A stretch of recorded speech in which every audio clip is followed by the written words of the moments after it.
जय जगन्नाथ। भारत माता की जय।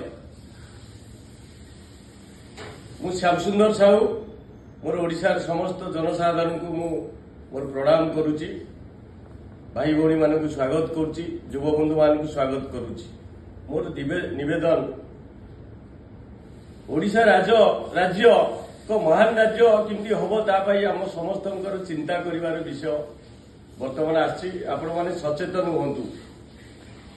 जो सरकार को आम आनीचे बीजेपी सरकार आपण ता पछर रही आपण माने सरकार को मध्य प्रस्ताव दियंतु कोउटा हवा उचित लोकों को मंगल पाई एवं कोउटा न हवा उचित।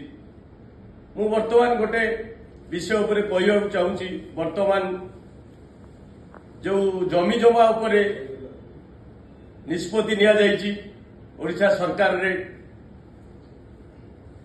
जमीर भाल्युएसन एका बेले के 30% बढ़ा जायछि जोटा कि एटा जनसाधारण उपरे प्रभावित हबो।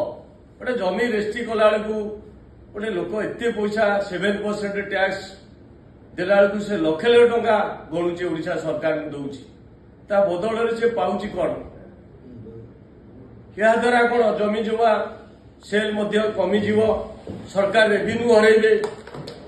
हाँ बढ़े एप्रिल मासरे बढ़े आम जाचु किंतु एटा 10% बढ़ू 5% बढ़ू एका बेलके 30% जो बढ़ेवा एटा आम दलमत निर्विशेष एटा आम आपको दृढ़ विरोध करुचु। आ लोक प्रभावित हेबे। गोटे लोक तार जीवन समस्त पुंजी खटाई गोटे जमीटे से किणा चेष्टा करे। किए सुना बंधक रखुची किए ब्याग ऋण करुची किए मुंड झाड़ तुंडे मारि गोटे जमीटे केमती आम किणवा। आ द्वारा जो सरकार ये जो भाल्युएसन बढ़िया द्वारा जो 7% 6% टैक्स जाउची आदि केते पैसा टैक्स जाउची। पुणी ऑफिस मानकरे आउरी चांदा से मान नउचोंदी विभिन्न आड़ देखई लोक को हैरान करई 10 थर दौड़ई आज दिन काम को 15 दिन लगौचंदी विभिन्न आड़ देखई केमती लोकटारू हाथ गुंजा पैसा नेबे। ए सब कार्य चली। मोर निवेदन ओडिशा सरकार ए सब जगंतु चोर को जगंतु किंतु जहा होची गोटे सर्वसाधारण उपरे चाप देई ताकू टैक्स हिसाब रे नवा टैक्स नउच से टैक्स रो कोन व्यवहार होची। ओडिशा प्रगति किपरि भाव रे हो बंटा बंटरे केबे भी प्रगति होबनी आमे जानिचु। तबे जेते बांट लोक नै जिवे खाई जिवे भूली जिवे किंतु जदि करियार अछि मन भीतर एटा को सरकार को आउनी प्रत्येक सरकार को पाई एटा उद्दिष्ट आपण गरीब लोक को नियुक्ति दियंतु शिल्प माध्यम रे एटी बृहत शिल्प हो। आज देखो कटक भुवनेश्वर भितर शिल्प ना जगह नहीं लोक घर नहीं भड़ा कर रोचंती।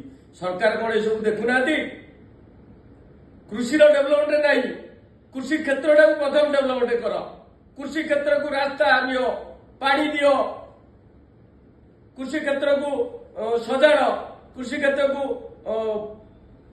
इलेक्ट्रिफिकेशन नियो कृषि जंत्रपाति लोक दियो कृषि क्षेत्र को फील्ड को सजाओ कोल्ड स्टोरेज कर कृषि प्रगति हेले लोक नियुक्ति हेबे रोजगार करेंगे लोक रोजगार करतु लोक बांटिले कौन लोक समृद्धि हम।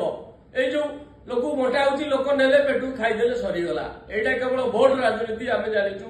आर आम दृढ़ बंटा बंटी को दृढ़ विरोध।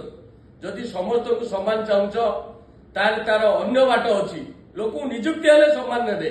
आज सरकारी स्तर में दरमा बढ़ी बढ़ी बढ़ी बढ़ी चली गोटे लोक एत पैसा कौन पाई दिया सम्मान जदि चाहूच गरीब को नियुक्ति दियो से पैसा को नियुक्ति माध्यम दियो आठू छड़े नहीं जावा ताठू नहीं आसवा विभिन्न ए सब पॉलिसी ठीक नुहे।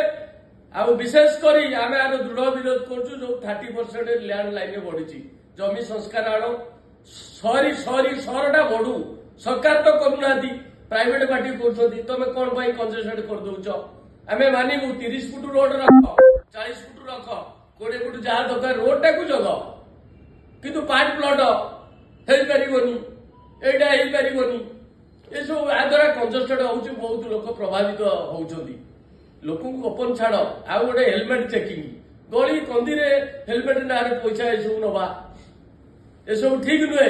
पूर्व सरकार आम देखीचु नियम थिला हेलमेट इयर नियम थिला आउ ये जो जमी जुमार पार्ट प्लट थिला पार्ट प्लट होता कौन पार्ट प्लट बंद कर घर बाड़ी हो पारनी एटा कौन कार बेपार संपत्ति এটা জনসাধাରଣ ସମ୍ପତ୍ତି ତମେ ଆଜି ଅଛ କାଲି ନଥିବ ଏସବୁ ଭୁଲଭାଲ କାମ କରୁଛ ଯାହାଦ୍ୱାରା କି ସରକାର ଗୋଟେ ଯୋଉ ଦଳ ଆଜି ଆସିଛି ସରକାର ସେ ବଦନାମ ଦଳ ବି ବଦନାମ ହଉଛି ଯୋଉମାନେ ଦାୟିତ୍ୱରେ ଅଛନ୍ତି ସେ କାଲି ନଥିବେ କିନ୍ତୁ ଦଳକୁ ବଦନାମ କରି ଯାଇଥିବେ ଆମେ ଦଳ ପାଇଁ ପରିଶ୍ରମ କରିଛୁ କିନ୍ତୁ ଜନସାଧାରଣ ନେଇ ଆମେ ଯିବୁ ବାରବାର ମୁଁ ନିବେଦନ କରୁଛି ଏସବୁ ଯୋଉମାନେ ହୀନ ଚିନ୍ତାଧାରା ନେଉଛନ୍ତି ଲୋକଙ୍କୁ ଲୁଟିବା ପାଇଁ ଆର ପୁନର୍ବିଚାର କରନ୍ତୁ ଏ ଯୋଉ ଭାଲ୍ୟୁଏସନ ବଢିଛି ଯଦି ଭାଲ୍ୟୁଏସନ ବଢେଇଛ ଲୋକଙ୍କର ଏ ଯୋଉ ଦଉଛନ୍ତି ପରସେଣ୍ଟ ହିସାବରେ ଟ୍ୟାକ୍ସ ତାକୁ କମେଇ ଦିଅନ୍ତୁ 7% କୁ 4% କରନ୍ତୁ ଏଇଟା ଆମେ କହିବୁ ତାହେଲେ ଲୋକଙ୍କ ଉପରେ ଏଇଟା ଲୋକ ଖୁସି ହେବେ